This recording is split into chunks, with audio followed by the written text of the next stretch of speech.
Hello friends, आज हम बनाने जा रहे हैं गोंद की पंजीर। और गोंद की पंजीर बनाने के लिए हमने लिया है 200 ग्राम गोंद और 350 ग्राम हमने लिए चीनी।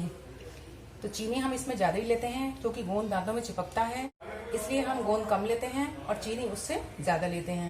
गोंद शरीर के पेन को दूर करता है, विशेष तौर पर कमर के दर्द को। और इसके अलावा हमें चाहिए गोंद तलने के लिए देसी घी। तो पहले कढ़ाई में घी डालकर गर्म कर लेते हैं। तो घी हमारा गर्म हो चुका है। अब थोड़ा थोड़ा गोंद लेकर हम इसमें फ्राई कर लेंगे।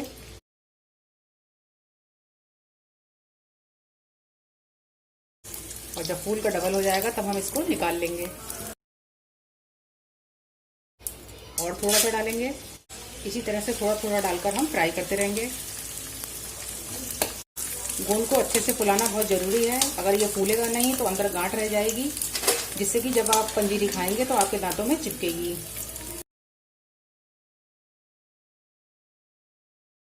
तो सारा गोंद मैंने फ्राई कर लिया है। आप देखोगे कि इसमें घी बच गया है, तो हमें तलने के लिए ज़्यादा घी की आवश्यकता होती है, जबकि हमारा इसमें लगा सिर्फ 100 ग्राम घी ही है।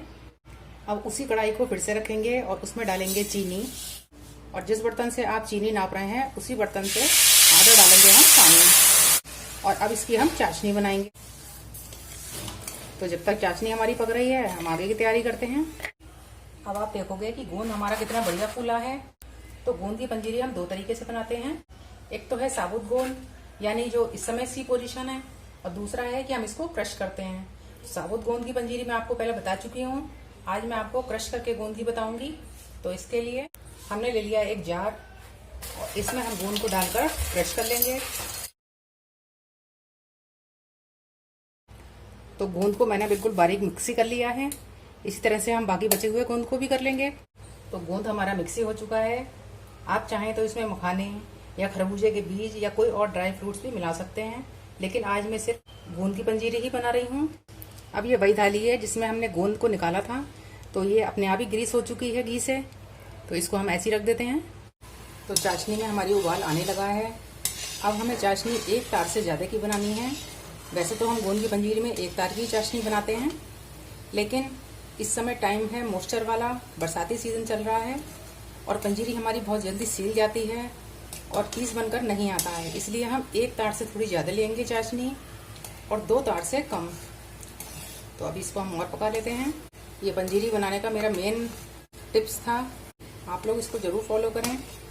अगर आप सूखे दिनों में बना रही हैं तो आपको सिर्फ एक तार की ही चाशनी लेनी है, लेकिन ये मॉइस्चर वाले दिन हैं तो आप एक तार से ज़्यादा ही लें। चाशनी हमारी साफ़ है।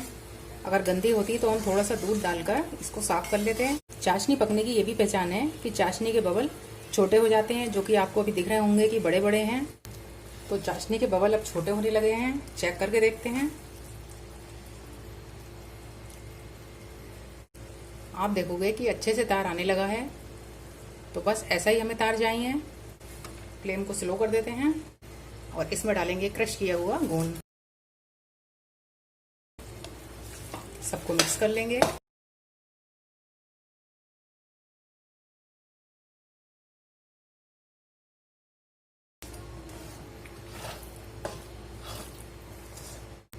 अब घी लगी थाली में इसको पलट लेंगे।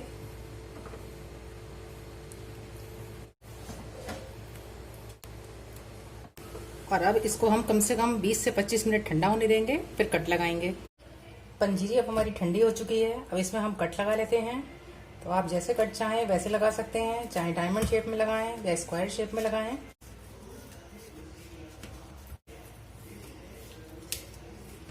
घुमाकर दूसरी साइड में भी लगा लेते हैं। ये पंजीरी साबुत गोंद की पंजीरी से बहुत ही ज़्यादा टेस्टी बनती है और दांतों में चिपकती नहीं है और बहुत ही आसान तरीके से बन जाती है। आप लोग इसको ज़रूर ट्राई करें, क्योंकि जब तक ट्राई नहीं करेंगे आपको पता कैसे चलेगा। अब इसके पीसेस को निकाल लेते हैं। आप देखोगे कि कितने बढ़िया हमारे पीस निकल कर तैयार हो रहे हैं। इसी तरह से हम सारे पीसों को निकाल लेंगे। हो गई ना बढ़िया सी हमारी गोंद की पंजीरी तैयार। अब आप इसको पंजीरी कह लें या कतली कह लें। तो वीडियो पसंद आए तो लाइक का बटन दबाएं, ज़्यादा से ज़्यादा वीडियो को शेयर करें।